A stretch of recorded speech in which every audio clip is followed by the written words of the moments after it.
जी वनस्पती इंग्रजांनी नष्ट करण्याचा प्रयत्न केला, हीच ती वनस्पती दहिमन. वनस्पतीच्या लाकडापासून तुम्ही जर वाटी बनवली किंवा ह्या वनस्पतीचे लाकूड तुम्ही दुधामध्ये रात्रभर ठेवले तर सकाळी त्या दुधाचे दही होते, म्हणून या वनस्पतीला दहिमन असे म्हणतात. तर हिची पानं पाहात पळसासारखीच आहे, म्हणून याला दहीपलाशसुद्धा म्हणतात. त्यानंतर जंगली प्राण्याला विषबाधा झाली किंवा काही दुखापत झाली तर ह्या वनस्पतीच्या आश्रयाला ते प्राणी यायचे आणि त्यांचे विषबाधा किंवा झालेली जखम बरी व्हायची, अशी गोष्ट प्रचलित आहे.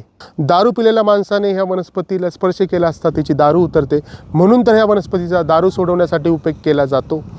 विशेषतः ज्या लोकांना हाय ब्लड प्रेशर किंवा लो ब्लड प्रेशरचा त्रास असतो त्या लोकांनी ह्या वनस्पतीचे फांट पिला असता तुमचा BP मेंटेन होऊ पाहतो. तुम्हाला जर कॅन्सर झालेला असेल, ह्या वृक्षाच्या मुळीचा कल्क किंवा सालीचा कल्क तुम्ही जर सेवन केलात तर तुमचा कॅन्सरचा त्रास कमी होतो. आफ्टर कोरोनानंतर बऱ्याच लोकांना वेगवेगळे त्रास होतात, तर बॉडी डिटॉक्सिफाय करण्यासाठी सुद्धा ह्या वनस्पतीचा उपयोग होतो. काय करायचं, ही वनस्पतीची साल किंवा लाकूड किंवा पानं रात्री भिजत ठेवायचे आणि सकाळी ते गाळून प्यायचे, तर शरीरात असलेले विष द्रव्ये तुमचे बाहेर पडू लागतात.